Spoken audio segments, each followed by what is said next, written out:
To hear from people who are Talmidim of the Rav. I gather that many people here at some point many years ago heard shiurim from the Rav, but there are not so many people who spent 14 years learning with the Rav. And Avishai David was currently the Rosh Yeshiva at Yeshivat Torah Shraga in Beit Yerushalayim, and is the Rav of Beit Knesset Beit Midrash Torani Leumi in Beit Shemesh. I got it right this time. As I said, he got smicha from the Rav at Rabbi Yitzchak Elchanan, and studied with the Rav for 14 years. And I thank you for coming.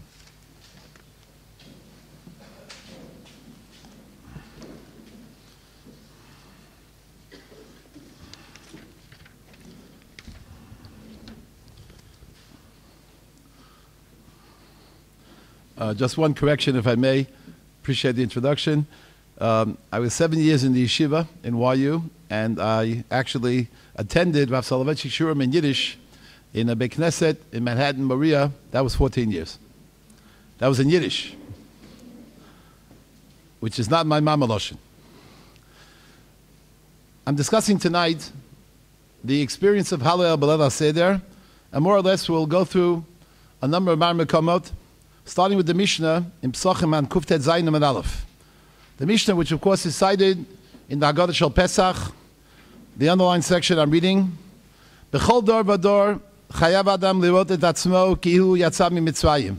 It's a very famous text, which the Rambam actually somewhat altered in Perek Zayin of Chamitzu Matzah. The Rambam directly below in item number 2, Perek Zayin Alachav Vav, the Rambam slightly changed the language of the Mishnah.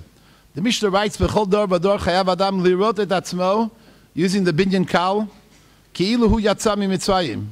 The Mishnah continues, "Shenemar v'yigarat levincha b'yom hahu leimor, ba'avur zeh asa Hashem li b'tzeiti miMitzrayim."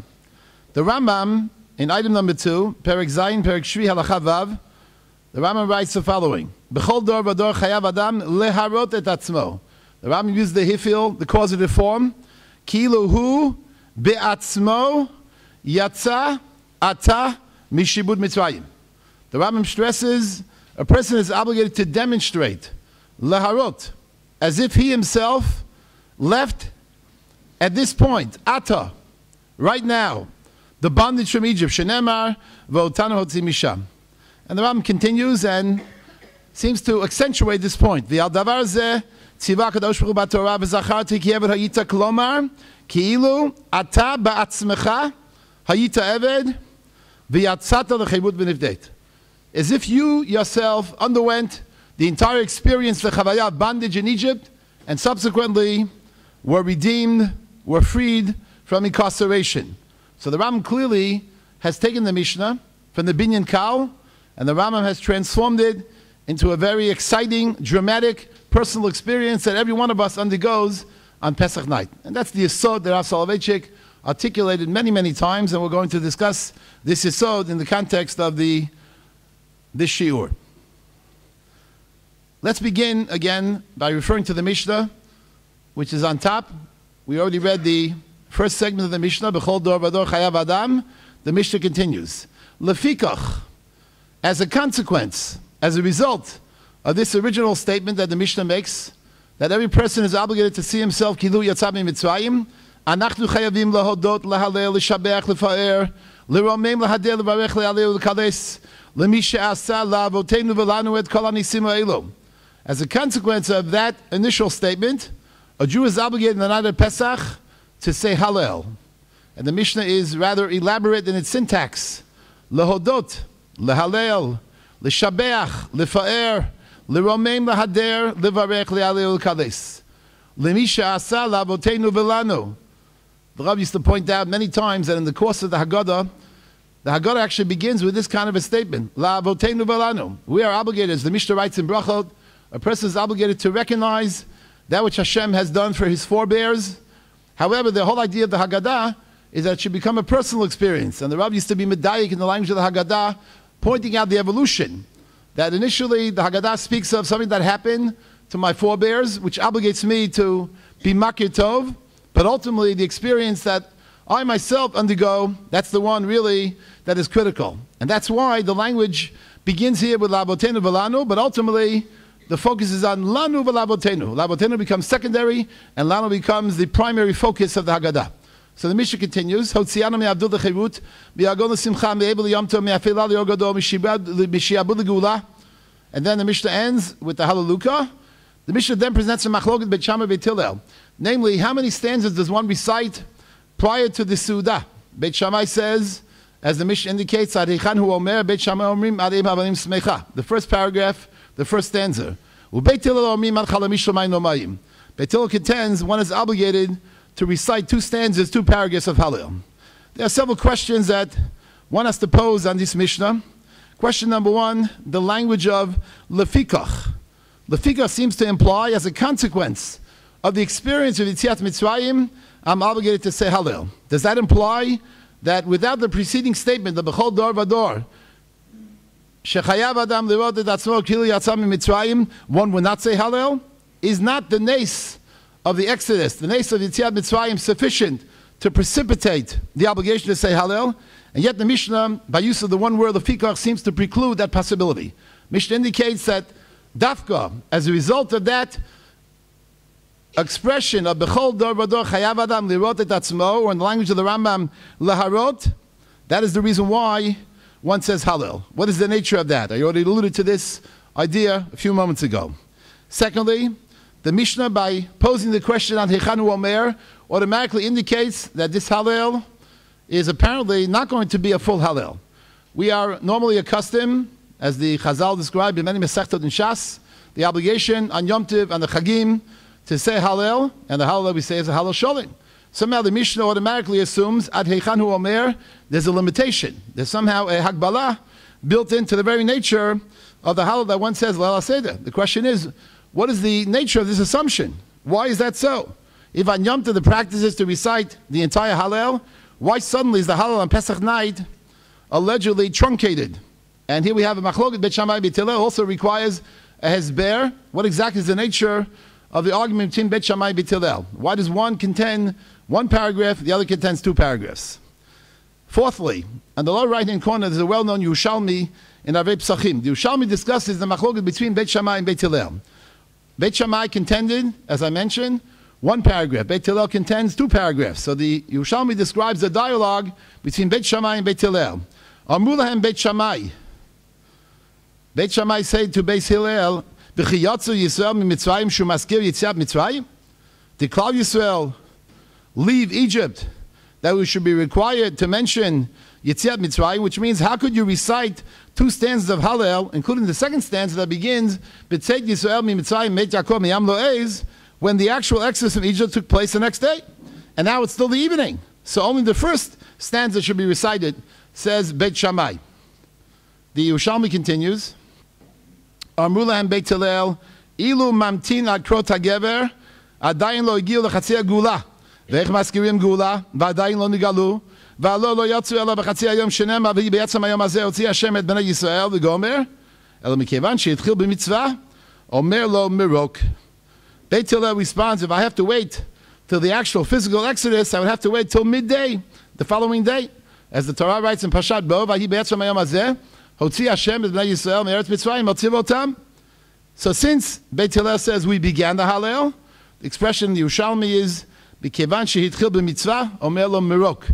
This language is based on the Gemara Masechet Yoma and elsewhere, found in Shas, but the expression we're familiar with, hamatchil b'mitzvah omrim lo gemor. Someone who begins a mitzvah, we tell him to complete it.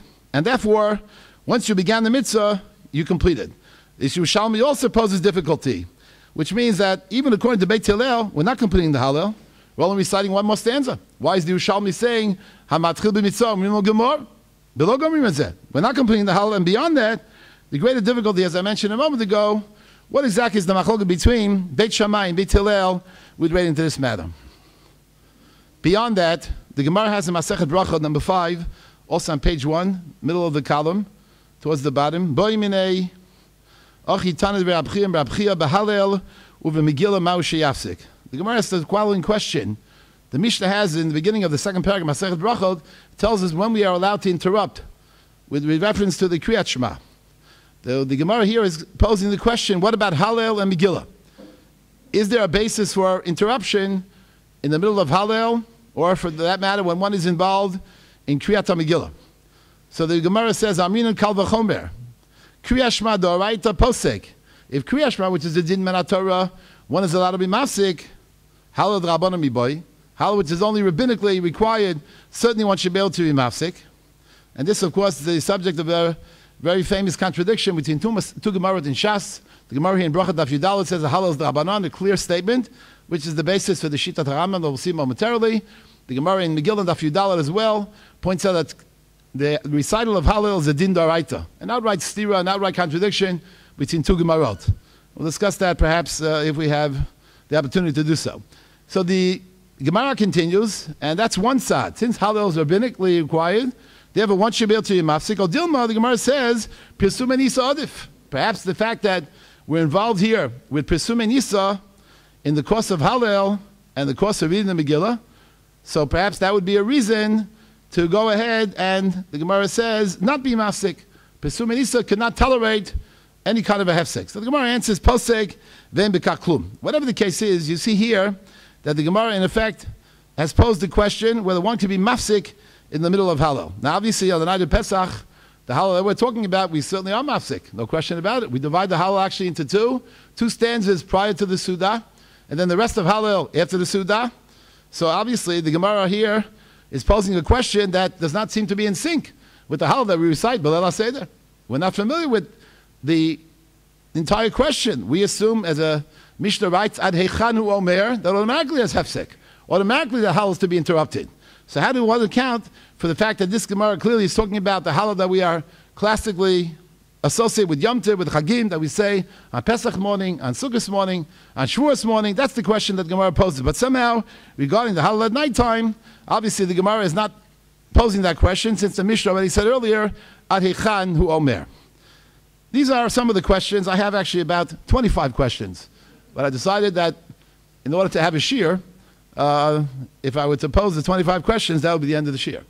And so therefore, I'm just going to present a number of questions, those that I mentioned to you, and just simply, more or less, present the yesod that Rav Soloveitchik on many occasions articulated, and one which I believe is a yesod mutzak, so fundamental and so basic to our understanding of what is happening at Le'l Haseder, that it's mind-boggling. I remember when the Rav used to say a shiur, he would usually pose a whole series of questions, and that would take about 45 minutes or so. And then the Rav would suddenly move to a different area. We didn't understand what in heaven's name happened to him. He asked many questions, and suddenly he's discussing something else that seemingly has no connection whatsoever to the questions that he posed. But little by little, we began to see the building emerging. We used to watch the castle while it was being built. Leveina gabi leveina, nidbach gabi nidbach. And after another 2 hours or so, then we begin to see a yesod, and with that yesod, the Rav would resolve all the questions that he asked earlier. And then after 4 hours, the Rav would ask, do you want more? Of course, for me, the answer was, definitely not. However, I didn't open up my mouth. So the Rav said, Shtiko koido damya. So he went on. Rav Adler Shlita could certainly attest to this. Anyway, so in order to understand the issue that I already alluded to, Rav Soloveitchik actually referred to a famous comment of the Rav Haigon. If you turn the page sideways, you'll see this Rav Haigon, and the Rav actually referred to his uncle, Rav Elva Soloveitchik. It was a very famous discussion on this piece, but the piece is rather explanatory. Rav Haigon writes, Rabbeinu Haigon Zal Katab B'Tshuva, She'im bevorchen al Hallel shebelei psochim ligmor at Hallel, she'ein anu korin oto b'torat korin, ela b'torat omer shira. Shekach shanino, Rabbi Gamliel Omer, referring to the Mishnah that we started with, u'b'seifa lefikoch anu chayavim lahodot u'lahallel, and therefore lefikoch im ba'adam levarech, mishatkim oto, elu divrei hagon zal, v'chein iskim ha'gaonim Rav Tzemach, v'Rav Yosef, v'Rav Yitzchak ben Geut. Rav Haigon suggests, in classic, brisk fashion, that tzvei dinim, there's dialectic. There are two types of Hallel, two genres of Hallel, one markedly different from the other. One, he says, is, if you will, a Hallel of Kriya, which is a din Rabbanan. That's the Gemara that we just referred to here in Masechet Bracha and Daf Yudalid. to be recited during the 18 days that the Gemara says, Hayachid, Gomer B'hem et Hallel. And when the Chachamim enacted that Hallel, they enacted it with a bracha. That's the Hallel that we say on Pesach morning, on Shavuos morning, on Sukkot morning, and it's with a bracha. That's called Hallel Shel Kriya. But then Rav Hai Gon is Mechadish, there's a second genre of Hallel. That second genre is called Hallel Shel Shira. And apparently the Hallel that we recite says Rav Hai Gon on the night of Pesach, that's called Hallel Shel Shira. We know, for example, the Gemara says, Efshar sheYisrael natlu lelevehem v'shachatu pischayim v'lo amru shira. The Gemara says in Pesachim that is it possible that Klal Yisrael took the lulav? The Rabbi used to explain in his shurim. I was zeicha to hear the entire Masechah Sukkah for Rav Soloveitchik. In the course of the years, I went to Maria. Shurim that were absolutely wondrous, superlative beyond belief. I actually sat next to a fellow who, an older man. He was actually a Holocaust survivor. This older man, and he never came with the Gemara, which I couldn't understand. And he told me, I asked him actually when I left Maria and moved out of New York City. So I asked this gentleman, why was he coming to the Yeshua? And he told me that he's a Holocaust survivor. He lost his whole family in the Shoah. And he came to New York City. He heard there was a shir by Avishai in Yiddish. And he was a maskil whose command of Yiddish was astounding. I have Yiddish a Yiddish from my mother, Shalom, but not the kind of Yiddish this fellow spoke. It was a very high quality Yiddish, a literary Yiddish. Anyway, to make a long story short, he took me out for coffee on the west side of Manhattan, and there he told me his whole life story, and then he told me the one who brought him back to Yiddishkeit was none other than Rabbi Shaber, Rav Soloveitchik. I asked how? You don't come with the Gemara? B'chlal, there don't seem to be. He said the answer is, ich hab gekommen zu hören the Klang from Rabbi Shaber's Yiddish. He wanted to hear the, how do you translate Klang? The sound. He wanted to hear the cadence of the Rav's Yiddish.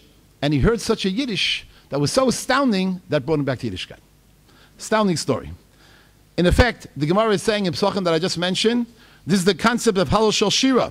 That's the Hallel we recite in the night of Pesach. That's the Hallel that accompanies the Korban Pesach. That's the Hallel which is associated with the Tilas Lulav. The Rabbi used to explain in the Shur Matzukah, Lulav essentially is an instrument. If one knows how to use that instrument, the whole concept of Na'anuim, Taisus quotes in Sukkah, the Rabbi used to refer to Machlokes Taisus and Rambam, what's the source for these Na'anuim? The Gemara writes in Sukkah, Kod Shodeh L'Nanei Chai B'Lulav. So Na'anuim are an integral part of the mitzvah. One day in Taisus of the opinion, even as far as the halacha of Eivel Asiyason, as long as one has not yet done Na'anuim, one can still be Mekayim the mitzvah. So Taisus quotes a pasuk in Divrei Yomim. Oz Yiranu Natzei Ayor, Lifnei Hashem Ki B'Odei Shpeitis Haaretz. So what does one see? That the lulav itself is a kiyum of shira. The lulav is a musical instrument. I once asked the Rabbi about this, and he told me it's a Medrash Rabbah in Pashas Noso.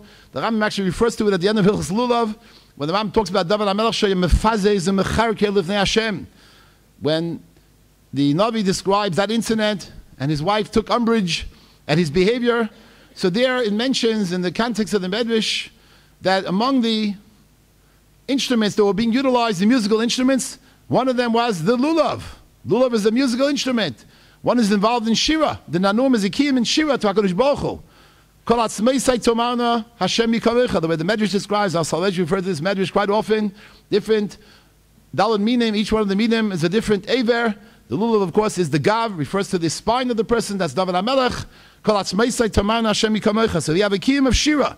So Hallel on Pesach night is not a kiyum of kriya, but rather a kiyum of shira, and therefore, when one is involved in shira, shira is something that spontaneously erupts from the individual who feels constrained and compelled to sing to Ribbanu Shalom. And therefore, obviously, no bracha can be attached to that Hallel. Matter of fact, the Rabbi asked the question on the Rambam, the lower left-hand corner on page 1, item number 6. The Rambam here tells us, articulates the notion that Hallel is a din d'Rabbanan, and he writes, V'lo Hallel shel Chanukah b'lvad, Hu shem midivrei seifrim, Ela kriyas Hallel li'elam midivrei seifrim v'chalal yom shegom memes Hallel, u'shmein asa yom bashana mitzvah ligmor asa Hallel. The Rambam writes it in the bottom section, the underlined part, Rosh Chodesh, kriyas Hallel minog ve'no mitzvah. Kayadua, the Gemara says several times in Shas, Rav came to Babel, Rav wanted to, he did not know of any concept of saying Hallel Rosh Chodesh. He saw people saying Hallel. Rav, the Gemara says, wanted laf sukinu, wanted to stop them. He saw they were being medalei, they weren't saying the full Hallel. Shema minog minog avosem b'yodeim. Apparently it's a minog to say Hallel Rosh Chodesh. But there's no makor for this minhag of Hallel Rosh Chodesh. Soloveitchik actually discussed the Hallel Rosh Chodesh as well, any number of times, including the famous Hesped that's actually published. An absolutely wondrous Hesped for Rav Zev Gold. That Hesped has to be examined. Usually when I read anything of the Rav, first I read the article about at least 40 times. I'm medaik in the Lashon of Soloveitchik, and then I read the Haaretz about 200 times. And here it's kedai to read the Haaretz in that article, the Hesped of Rav Zev Gold, where he has a whole discussion, Hallel Rosh Chodesh, what the nature of it, what the makar of it is, and the like. Rav once said actually a series of shurim in the summer as well, on Rosh Chodesh.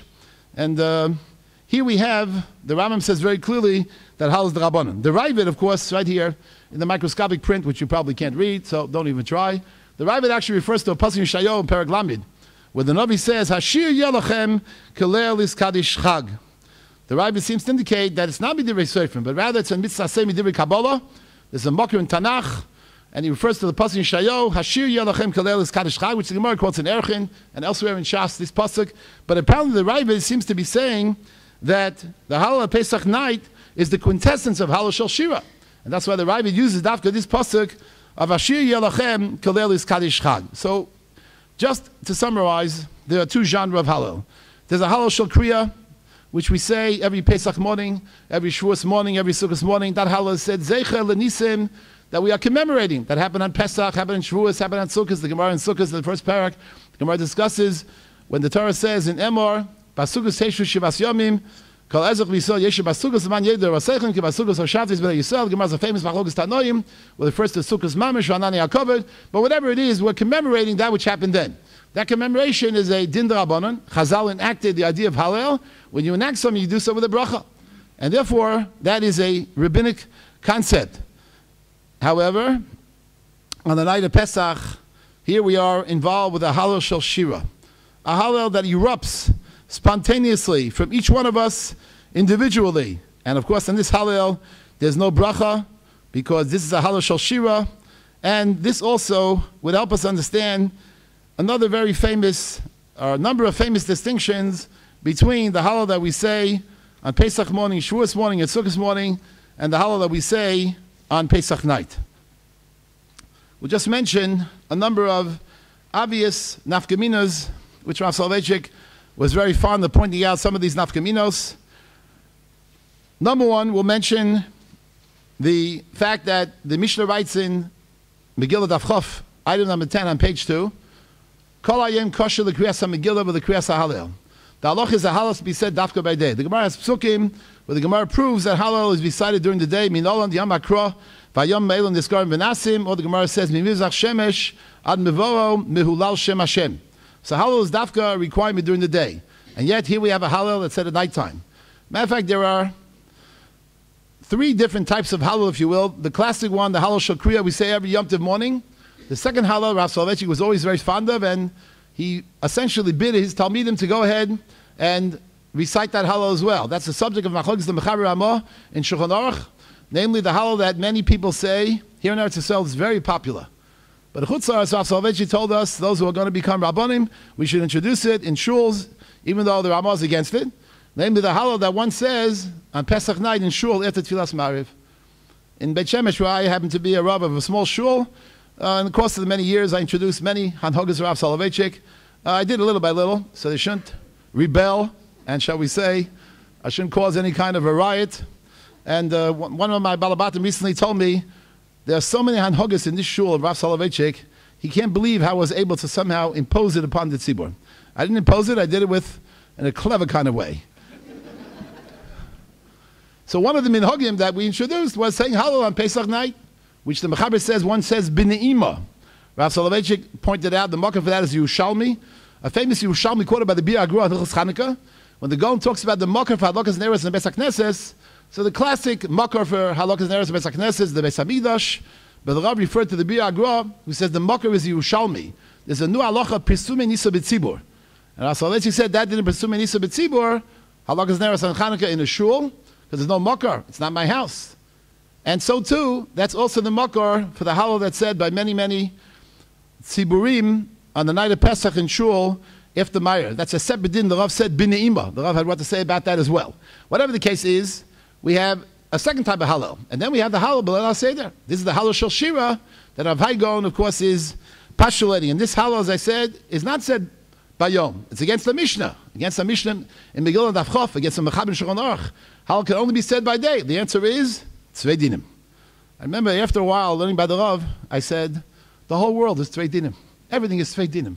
Everything is a dialectic. Everything is dialectical tension. Everything somehow is bifurcated and divided into two. And anytime I learn anything now, I'm always searching for Tzvei Dinim. For the last 40 years of my life, approximately, I see all of Tanakh that way. I see Tzvei Dinim everywhere. I dream about Tzvei Dinim. It actually fits not only the halachic understanding of Soloveitchik, but also his philosophic approach. I heard before a very beautiful presentation of this dialectical tension from Carmen Horowitz above, which really very much reflects Harav Soloveitchik. As I tell Balabatim of mine and Talmidim of mine, he was a very complicated person. And life is not black and white. The world today is trying to make life into black and white. There are plenty of gray areas, and the Rav was able to address those gray areas and had this uncanny ability to really navigate the shoals and really tell us that we have to realize that life is full of complexity. There are areas that are gray, and there are areas that are white, there are areas that are black. And as Chazal say, Yemein das, Havdalah Minayin. I have to make a few editorial comments along the way, if you don't mind. That's something that's terribly lacking today. The world has become very black and white. Chaval, chaval. We have to bring back the ability to make discriminating distinctions, to see nuances in life.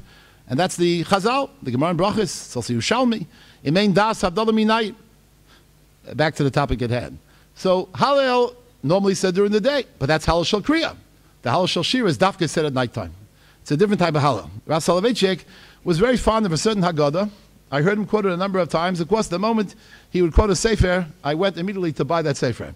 Even though I only used it once in my life and have not seen it since. One of the Sfarim he quoted was the Maisa Nisim. Maisa Nisim was a Haggadah of the Nesivos HaMishpat, the Bar Plukta of the Ktseis HaCheshen. And he said that Haggadah was Moli B'Godush Nisim, full of miracles. I said, wow, I have to buy that Haggadah, full of miracles. And the Rav referred to a very specific statement. The Nesivos, he says he doesn't understand how it's possible. The Nesivos is Mavchin, the Shia that Rabbi Shapiro said earlier, a distinction between Zchiras Yitzias V'Tzvayim and Tzibur Yitzias V'Tzvayim. The name Rabbi Chaim Briske, it's already known. But the Rav said, the Nesivos, how is it possible? Before Chaim, he spilled the beans? Before Chaim? We used to learn Shach in Yerodea. The Shach said something that only Rabbi Chaim could have said. How could the Shach have said it? I said to myself, I think the Shach knew how to learn as well. Whatever the case is, the Nesivos has a very famous statement, and essentially the Rav took that statement and developed this whole shir that he spoke about many, many times about Hallel Shel Shira. There's a Gemara in Tainis, you see here on number 11, page 2.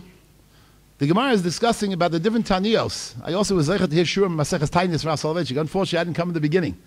I only have the notes of Rabbi Yossi Adler Shlita, Rav Aaron Adler's brother. But there in Maseches Tainis, the Gemara speaks about different fast days that Chazal established during a time of Batzoret, during a time of drought, terrible famine. So the Gemara describes one situation where there was a drought.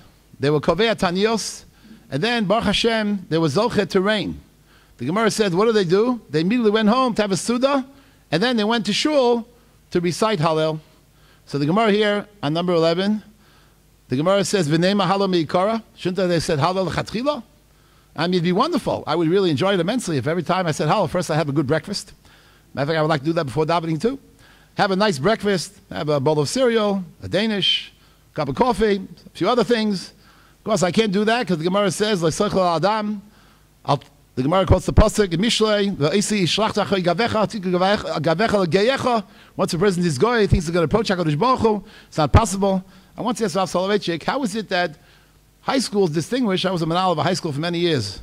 It was not a good thing for them or for me. But whatever the case is, I asked him, how is it that in high schools, usually boys come to daven in a high school, and they don't eat before davening. And girls, somehow, they don't daven together. At least that was then. Now things, Baruch Hashem, have improved. And they do eat before davening. Is there somehow a distinction between girls and boys as far as tefillah? I asked the Rav this question in Boston when he was in a very good mood. An hour and a half later, I wanted a 1 minute answer.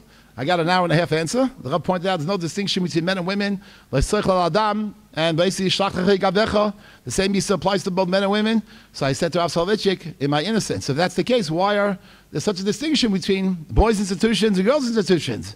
Why are you asking me this question? I am not the one who started these schools. In my Maimonides, it's all the same. We don't distinguish between boys and girls. Anyway, so the Gemara says here in Tainis, let's say Hallel meikara, Abai v'Rabba d'Amrit Havai l'fi she'einam Hallel el ha'nefesh sveya v'keres meleya. I love this Gemara. Hallel should be said when? After I had 2 danishes, keres meleya, and perhaps some flapjacks, and who knows what else. That's what the Gemara says. How do you explain this in light of the din that one is not permitted to eat before davening, so not before Hallel in general? The Rabbi is very fond of a famous chakira, beginning of the first parak in Brachas. Chaval, I never was able to hear shurim from the Rav on Brachas, but a Rabbi in my yeshiva, Moshe Nechemia Reichman, recently published Rishima Shiurim on Masechas Brachas, and actually I went through the entire sefer from cover to cover. But I already have seen notes beforehand of Rabbi Macy Gordon Shlita and of Rabbi Aaron Lichtenstein Shlita and Nisan Shulman Shlita. I went through 4 different sets of notes many years ago when I learned Masechas Brachas, and so the question is, on that Mishnah, already the Rabbi referred to Atzlach, famous comment of Atzlach, who clears a Hakira about the issue of doing something before mitzvah. Is it based on the fact you're not allowed to do a Dvar Rashus before a Dvar mitzvah? Is that the issue? Or the issue is, shall we say, that the halacha is that before you do a Dvar mitzvah, it's not the issue of doing a Dvar Rashus. The issue is you might come to forget. Shema Yishkach. That's a basic Hakira Rav Soloveitchik presented. And of course, enough communities, if I have a shomer, if I have an alarm clock, I have something along those lines, enough community between these 2 tzaddim. So I'm only mentioning that because here we have a Gemara in Tainis that says explicitly that Hallel has to be said only after having flapjacks and having 2 danishes. So of course, what's the answer? The answer is Svei Dinim, like everything else. This Hallel, by the way, is talking about what kind of Hallel? Hallel that's being said as a result of the Rebbeinu Shalom responding to our heartfelt prayers. There's Batzoret, there's drought, there's no rain, and Baruch Hashem, the Almighty responded to our tfilos. And as a result of that, Hallel Shel Shira. Hallel Shel Shira can be said, Lav Dafka, the way Hallel, which is Hallel Shel Kriya, is said every Pesach morning, every Shavuos morning. There you cannot eat before davening. There's a bracha. Here, this Hallel is said, Al Nefesh Sveya Keres Malaya. This Hallel somehow is associated with the Su'udah, perhaps even a Su'udah Sodoya to HaKadosh Baruch Hu, which we'll see momentarily is exactly the nature of the Su'udah that we have on Lei'l Haseder. Another nafkamina. How is Hallel said? Hallel is always said by Midah, always in a position, a posture of standing. Chazal in general point out. That's the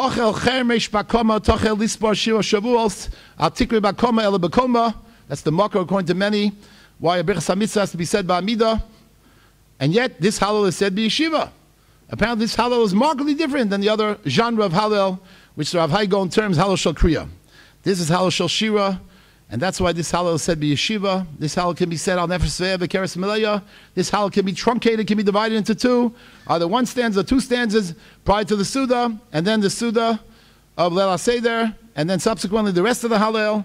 And here we see the nature of this Hallel. As I said, the one on Pesach night is markedly different. That's a Hallel Shel Shira, as opposed to the Hallel Shel Kriya that we say on an ongoing basis. And all this is found, by the way, Rav Soloveitchik was medayik in the lashon of the Balamor. There's a Balamor actually in Psochim, and this Balamor is quoted by the Nesibis, and this is the subject of this Balamor, is the distinction between these 2 types of Hallel, the Hallel Shel Kriya, and the Hallel Shel Shira. There's a Gemara in Psochim, on the bottom of page number 2, very famous Gemara. Also Rav Soloveitchik was very fond of this Gemara. Mai dichsiv Hallelu es Hashem kol goyim. We know the pasuk, we're familiar with it, unfortunately. Tells me I have 5 minutes. I need 5 hours. Hallelu es Hashem kol goyim, shabachu kol umim, ki gover aleinu chazdo. See, in my shul, they put a clock in front of me, on the side of me, on this side. Ki'ila, that's going to help. Dailach hakima be'emiza. I'm not such a chacham. Anyway, Hallelu es Hashem kol goyim, shabachu kol umim. Here, there are no clocks at all. Ki gover aleinu chazdo, ve'em es Hashem li'olam hallelujah. What is the pshat in this Gemara? Hallelu es Hashem kol goyim, the umas ha'olam should praise Hashem. Shabchu kol umim. Why? Ki gaber aleinu chazdo. Because Hashem was kind to us. So the Gemara says, "Kasha, my avidatayu." What's the nature of their obligation to say Shevach. The Gemara answers, Hachi Kamar. Hallel was Hashem kol goyim agvuros v'niflos David badayu. Kol shkeinanu the Gaber Alinu Chazdo. Rav Soloveitchik said, of course, there are two separate mitzvahs. One is called Hodah, thanksgiving. The other is Shevach, a praise. There's a fundamental difference between them. If a nes occurs to me, I thank Hashem. I'm mechuyev in Hodah. If a bystander observes the nes, he says Shevach, praise to Hashem. If, however, besides personally experiencing the nes, I also observed it, I'm obligated in both Shevach and Hodah. That's what the Gemara says over here. Hallel Hashem kol goyim, they're obligated in Shevach, agvuros v'niflos, the badayu, that which he does for us. They observe the unbelievable nisim that Hashem does for us. Rav Soloveitchik once referred to a comment, which is also found in the Chiddushei Agrees, namely from Rabbi Volozhin. Rabbi Volozhin actually comments on this pasuk, Hallel Hashem kol goyim, ki gaber aleinu chazdo. We don't really know of all the schemes and conspiracies that the goyim are concocting against Klal Yisrael. Unless we are historians and we probe and examine the matter, try to find out exactly what's underlying all the different situations that we were involved in. But the non-Jewish world that certainly is fully aware of all their scheming, of all the conspiracies, so that's what the Rethinking says, Hallel Hashem kol goyim agvuros v'niflos di'av ba'adayu, that they certainly are mechuyev to say Shevach to Hashem Yisbarach, because they really know the kiyum of the pasuk, Utzu eitzav v'sufar, dabru davar v'lo yokum, kiyimanu kel. They're certainly aware of what happened in all the coteries and the like. Anyway, you see from this Gemara, there are two separate obligations. One is an obligation of Shevach, and one is an obligation of Hodah. So in effect, what's happening is that the night of Pesach has become a night of Shira, where we are saying Shira HaKadosh Baruch Hu, because we ourselves, in the course of the evolution of the Agoda, first we are going through bondage, and little by little we see the evolution where we are being redeemed, and thereby, in effect, once we have experienced the Shibud Mitzrayim on Pesach night, and now we're about to go ahead and come to the Geula. Therefore, the Mishnah said that we mentioned earlier, Lefikach anachnu chayavim lahodos lahalel l'shabeach lefoel. Now, that lefikach is a function of that which I myself am experiencing on Pesach night, and this explains as well why the Vilna Gaon, the Soloveitchik often referred to this Bir Agra. The Gaon points out that the Gemara has in Brachos and the Gemara Menachos, it's found here on number 16 in Tehillim, well-known parak of Tehillim that deals with the four situations where a person is obligated to say a Birchas HaGomel. Rav Soloveitchik had a lot of interesting chidushim regarding Birchas HaGomel, when it's said, when it's not said. That's a separate discussion. But we have four situations. Chole, someone who, God forbid, is a sick person. Beit Asurim, one who was incarcerated in prison. The third is Midbar, and the fourth is Yam. The Gaon says that all these four experiences Klal Yisrael underwent in the course of Yetzias Mitzrayim. And therefore, what's the obligation? The Gemara says that four people are mechuyev to say Shevach v'Hodah Hashem Yisbarach, and not just say Shevach v'Hodah, but have a Sudas Hodah that also accompanies this Shevach v'Hodah. And that's exactly what's happening on Pesach night. We are saying Shevach v'Hodah together with the Sudas Hodah. This is in Perek Tehillim Kuf Zayin, as you can see, the four situations here that are found on page 2 in item number 16. That's what I refer to. Let me just, since our time actually is limited, I'll just mention perhaps one more idea in the context of these two types of Hallel. This actually is a lengthy piece and needs actually a bit more discussion, but we'll just refer to it, and perhaps we'll end with that. The Gemara says in Sanhedrin, Daf Tzadik Daled, I once asked Rav Soloveitchik about this Gemara.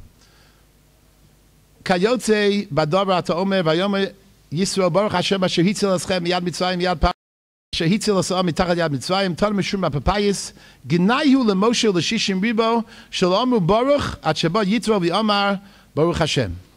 Very striking Gemara. The Gemara says that there's a gnai leMoshe Rabbeinu l'shishim ribo. They did not say Baruch till who came along and said Baruch? Dafka Moshe Rabbeinu's father-in-law. So we have here, and we see from the Gemara, that there's a concept of Baruch. But we said earlier, there's a concept of Shira. Matter of fact, the Gemara points this out on Daf Nun in Brachot. The Gemara directly below the one I just cited. Minayin shafilu ubim shemei imanom ushira layam shenema b'makela baruch elokim Hashem im kol Yisrael. So there are two different concepts. There's a concept of Shira and a concept of Hodah. Of course, we know that Klal Yisrael said Shira HaKadosh Baruch Hu, which seems to be a higher level than that achieved by Moshe Rabbeinu's father-in-law. So why did Chazal take him to task? The only maskana is, and this is what Rav Soloveitchik told me, Shira is not bracha and bracha is not Shira. Tzvei dinim. Two different concepts. one markedly different from the other. And this would require a lot of discussion, which I don't think I have the time to do so. I'm going to leave it in your hands. And those who have an interest perhaps can consult me or contact me on some other occasion, and I will point this out. I just want to end by referring to the fact that I think our Soloveitchik, the way I saw him literally as a lulav who was constantly saying Shira. I saw someone who became literally a springboard for Shira. That was his whole life. All the shurim that he presented, all the essays, all the written drashot and the drashot that he delivered publicly. I was zocher to hear him on Motzei Shabbos for a period of 5 years when I lived in Providence, Rhode Island. I would never miss a shir for anything. I never knew if the shir was going to take place or not. And Providence and Boston are approximately an hour apart, but my father Shalom left me with a very important yesod. Beit Elokim nahalech baragish. Baragish is barad, ruach, geshem, sheleg. So under all circumstances I went. I received actually in 5 years at least 3 tickets from the Mass State Police. Very nice fellows. And I was driving a bit, shall we say, beyond exactly the speed that's permissible. A fellow once stopped me, a Massachusetts State Trooper, and he said, "Why are you driving so quickly?" I said, "I'm going to hear a Talmudic lecture from the greatest rabbi of the generation." So he thought I was joking or jesting. He said, "Who is that rabbi?" I said, "His name is Rabbi Soloveitchik from Boston." He goes back into his car, and apparently he makes some phone calls. He didn't believe me. He comes back and says, "Holy smokes, there is such a thing. Because of that, I'm not giving you a ticket." Unbelievable. I was wondering I had the right to do that as Kardom Lachbarba. Perhaps I was over on an Isa. Anyway, I used to drive to the shurim. I'll just mention one last thing. I lived in St. Louis, Missouri for 3 years. 3 Baruch Hashem, wonderful years, but I couldn't miss a shir, especially the Yartzeit shurim or the Tshuva Drasha of Soloveitchik. So I would take my wife, at that time, it was in 1981 to 84. I wouldn't miss a Tshuva Drasha. We used to drive 24 hours straight to New York. I told my young children, only 2 pit stops. No drinking for 2 days. We have to get to the shir. And after the shir, I had no problem driving back. It was Al Kanfet Nesharim, on the wings of eagles. Halevi, we should be zecher to continue to study the Torah of the Rav and essentially realize the kind of model that he was for all of us.